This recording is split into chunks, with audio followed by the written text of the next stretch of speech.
Not too long ago, Leonard Fournette was on top of the football world. He was highly regarded by his peers, while also being one of the most popular young players amongst fans. After all, Fournette was the offensive centerpiece for a Jacksonville Jaguars team that narrowly missed out on a Super Bowl appearance and looked perfectly set up to contend for the next 5 years. However, now, in 2020, the Jaguars are in a terrible position, and Fournette's standing might be even worse. Although he's only 25 years old, his future looks bleak. But how did this happen?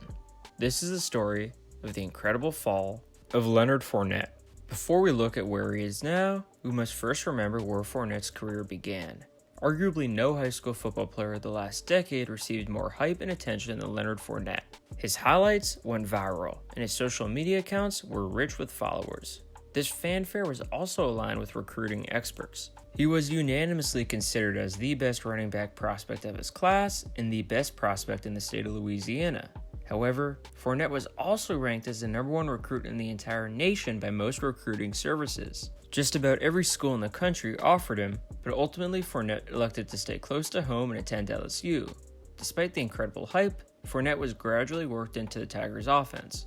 He didn't start the first few games of his freshman season, but Leonard still ended up having an extremely formidable debut campaign, as he rushed for over 1,000 yards and 10 touchdowns. In his sophomore season in Baton Rouge, Fournette took his game to the next level. He was unequivocally the star of the offense, and he put up massive numbers. Fournette set school records with nearly 2,000 rushing yards and 22 touchdowns. With an average of 162.8 rushing yards per game, he won the NCAA rushing title. He finished 6th in the Heisman Trophy voting and earned consensus All-American and first-team All-SEC honors. Despite a disappointing junior season, in which an injury limited Fournette to only 7 games, his college resume was still more than decorated enough to earn extreme NFL interest.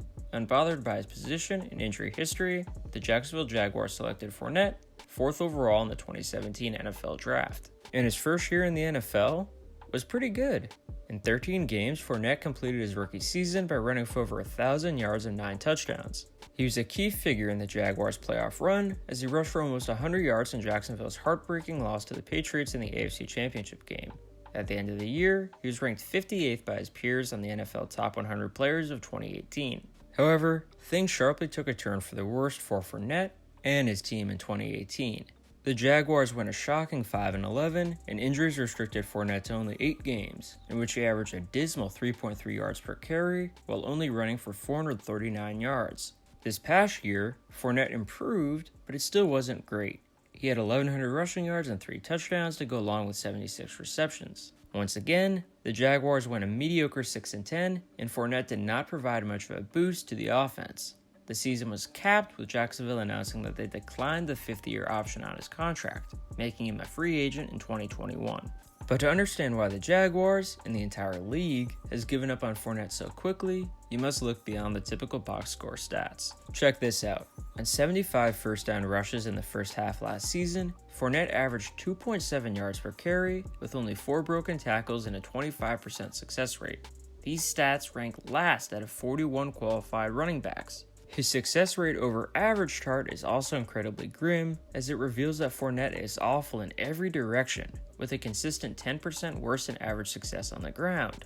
Even more concerning is the fact that Fournette performed this way against an easy schedule, as 9 of his opponents ranked 20th or worst in run defense. Now, here's the thing. I don't think that Fournette suddenly just forgot how to play running back overnight. While the injuries may have worsened his athleticism a bit, he's still roughly the same type of player with the same strengths and weaknesses. He's tough and strong, but not the fastest, and is not a dynamic receiving option. I think the issue with Fournette mainly comes from the position he plays and where he was drafted. As a top 5 pick, Fournette earns a significant salary and has received a lot of attention and scrutiny. And in reality, I don't think that any running back could provide adequate value if they were taken in the top 5. It's nice to have a good tailback, but the difference in quality between a first-round pick and an undrafted free agent typically really isn't that much at that position. If you are going to take a running back early in the draft or pay a steep price for them in free agency, I think that they have to be a more versatile, all-around offensive playmaker. Think Christian McCaffrey. CMC is a great runner while also maintaining the skills to do most things that wide receivers do.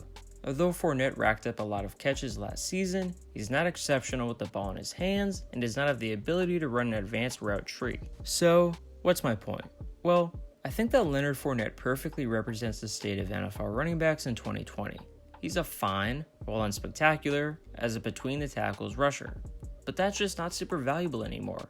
Those plays aren't that efficient. While you need players on your roster that can competently run up the middle, you don't need to invest heavily in them.